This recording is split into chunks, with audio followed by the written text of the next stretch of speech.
Did you always know you would be an artist? Yes. When I was in high school, and I applied to go to Frank Lloyd Wright's program in Taliesin, west or south. Well, the one in Arizona and also the one up in Wisconsin where he started. And I got an acceptance back. I guess I had just turned 17. And it was my senior year in high school, and telling me that a box of tools that I had to bring, and because it was an apprenticeship, and in all of those programs you were building, and you were working in the design studios, but you were building his new Taliesin West down in Arizona, and so I thought that was quite great, and I took my SATs and all of that, and then my parents said to me, and my guidance counselor said, well, if you go there to work with Frank Lloyd Wright, you won't get a degree there.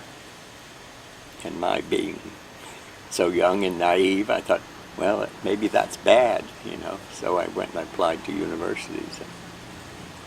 I got accepted. I got an interview with MIT. They were interested, and another University of Pennsylvania and Penn State.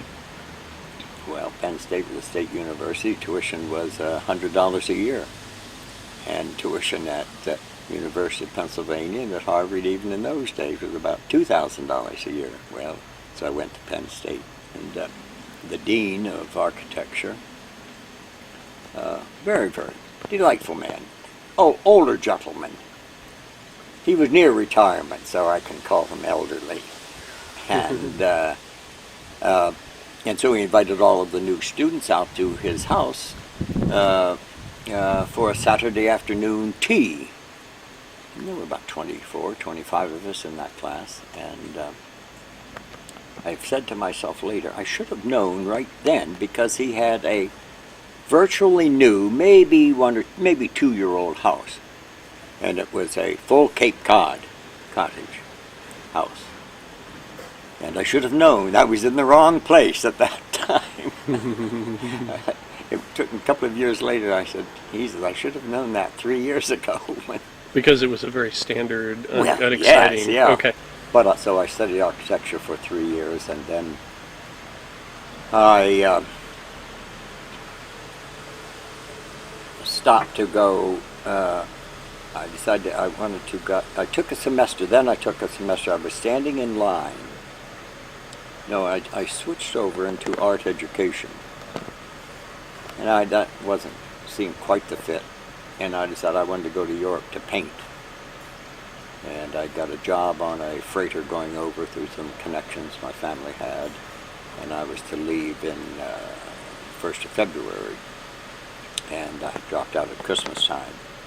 And I talked to my draft board, and they said, yeah, well, you're going back to school. We'll just forget that you're out of school, because the rule at that time, this was the fall of Christmas, December 53, and the rules were that if you dropped out of university or flunked out, you were eligible for the draft. You were on deferment as long as you were in school.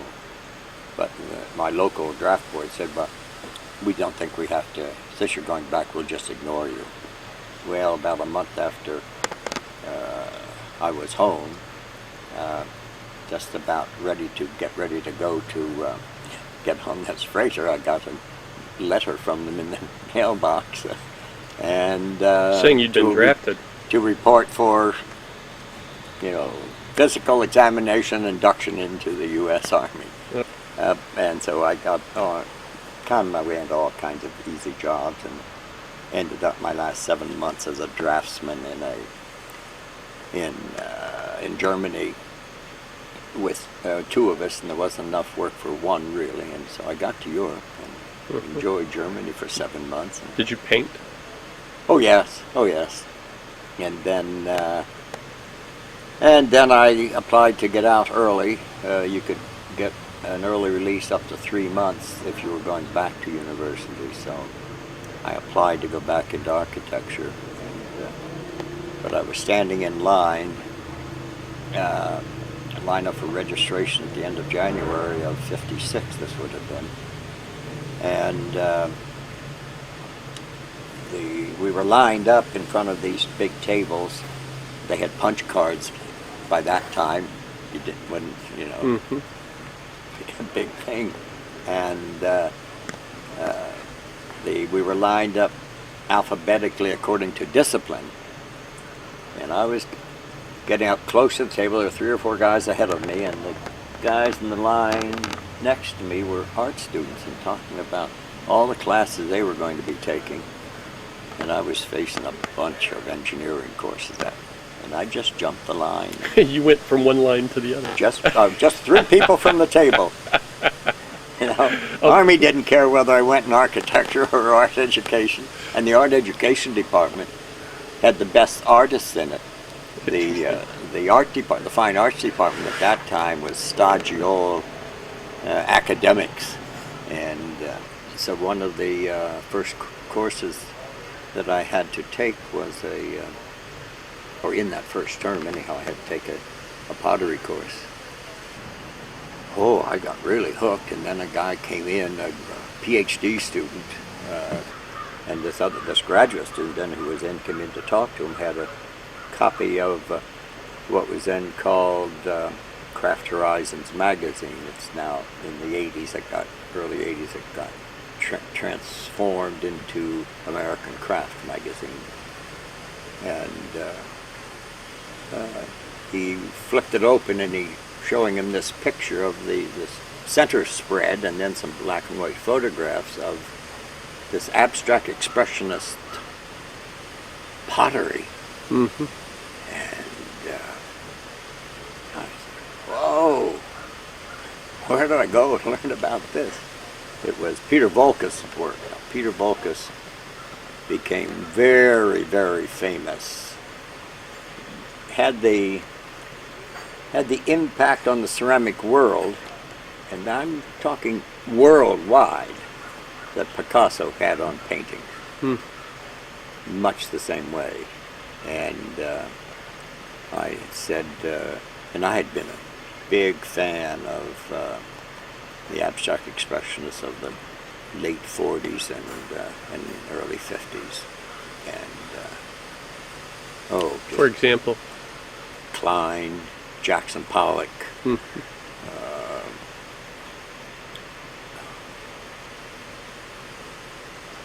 The guy at Motherwell, and then a little bit later,